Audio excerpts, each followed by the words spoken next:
Assalamualaikum warahmatullahi wabarakatuh. Alhamdulillah, syukurillah, ala ni'matillah, ala qawla wa la quwwata illa billah. Asyhadu an la ilaha illallah wa la ilaha syarikalah wa asyhadu anna Muhammadan abduhu wa rasuluh. Rabbi shrah li sadri wa yassir li amri wa hlul 'uqdatam min lisani yafqahu qawli. Pemirsa yang dimuliakan dirahmati Allah, seonin dan seimat yang dirahmati Allah. Pertama dan yang paling utama, mari kita bersyukur karena kita telah bisa bersama-sama Ramadan untuk menjalankan ibadah puasa di bulan Ramadan yang tahun ini kita akan berikan salah satu keistimewaan di bulan Ramadan ialah ibadah puasa dan keadilan. Para pemirsa, tunggu pertanyaan, apa kaitan Ramadan dengan keadilan? Tentu untuk menjawab pertanyaan ini sepintas kita ingin menjelaskan tentang ibadah puasa itu sendiri. Seperti sudah kita ketahui bersama bahwa ibadah puasa itu salah satu hikmahnya adalah imsak, artinya menahan dari lapar haus dan menahan dari segala sesuatu yang merusak ibadah puasa, membatalkan ibadah puasa. Nah, karena kita mampu menahan diri, baik dalam arti menahan dari perbuatan-perbuatan yang melanggar, mengurangi nilai-nilai ibadah puasa, maka tentu ini amat erat kaitannya dengan keadilan. Kenapa?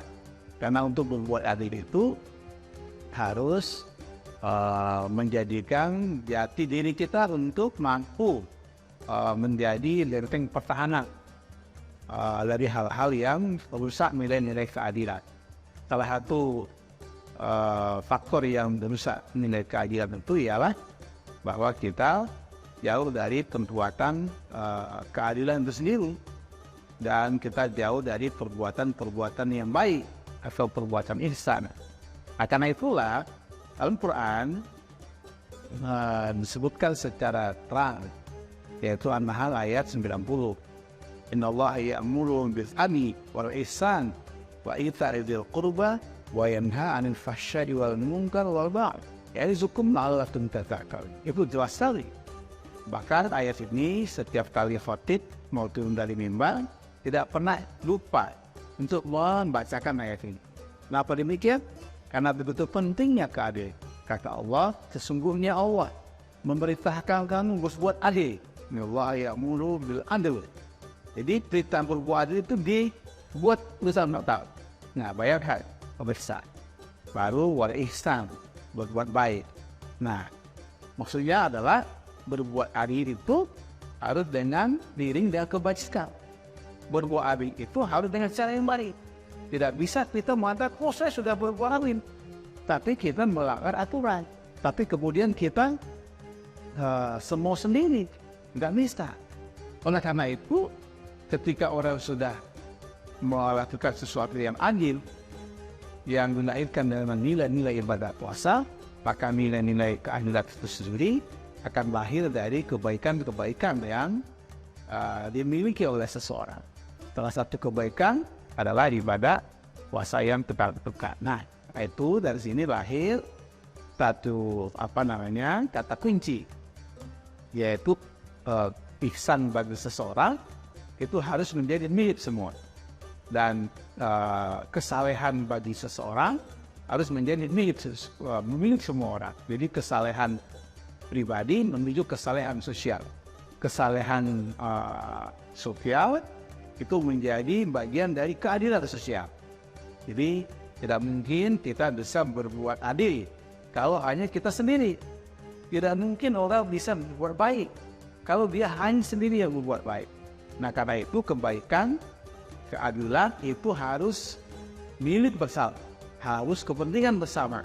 Untuk apa? Untuk dapat dilakukan secara bersama-sama. Itulah yang sering kita sebut dengan kesadaran kolektif atau kesadaran bersama untuk mampu menegakkan keadilan, untuk mampu berbuat baik. Pemirsa yang dimuliakan di Rasulullah, sebaliknya ketika kita tidak mampu menegakkan keadilan dan kebenaran, maka di dalam ayat itu Allah kemudian menegaskan yang setelah Kata Allah, innallaha ya'muru bil adli wal ihsan wa ita'i dzil qurba.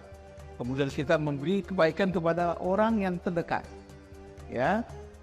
Kemudian di penghujung ayat ini disebutkan wal fahsya wal munkar wal baghi. Ya, ada 3 di situ. Ada 3. Pertama, fahsya, munkar, dan permusuhan. Nah, ini. Jadi, ketika Allah menegaskan berbuat baik harus dengan cara yang baik dan menghindari perbuatan yang curang, menghindari perbuatan yang zalim, karena lawan kata dari keadaan itu adalah kezalim. Harus kita hindari perbuatan fahsya wal munkar wal baghi. Jadi ada 3. Ada 3 yang harus kita cegah, yaitu keji, munkar, dan permusuhan. Nah, kalau 3 ini sudah bisa kita hendak dengan baik, maka kita akan berada pada posisi apa yang ingin kita lakukan, yaitu kebaikan, termasuk juga keadilan, termasuk juga kebaikan dan keadilan itu adalah bagian dari hidup kita yang paling dekat. Nah, di penghujung ayat sekali lagi kita Allah tegaskan semua ini harus menjadi pelajaran yang berharga bagi kita. Nah, Ramadan ini adalah merupakan pembelajaran yang berharga bagi kita, yang setiap setahun. Insya Allah pada bulan ini kita akan jadikan Ramadan ini sebagai momentum untuk menciptakan rasa adil, karena rasa adil itu adalah milik bersama, dan rasa adil itu adalah hal yang paling asasi dibutuhkan oleh kehidupan manusia. Karena itulah sekali lagi saya mengajak para pemirsa, Soimin dan Soimat, mari kita jadikan ibadah puasa kita ini sebagai momentum untuk mewujudkan keadilan untuk bersama, keadilan untuk kita semua. Mudah-mudahan ada manfaatnya. Terima kasih. Kalau ada yang kurang berkenan di hati, mohon maaf. Billahi taufiq wal hidayah. Nasrun minallah, wa fathun qarib. Wallahu muwaffiq ila aqwamit thoriq. Wassalamualaikum warahmatullahi wabarakatuh.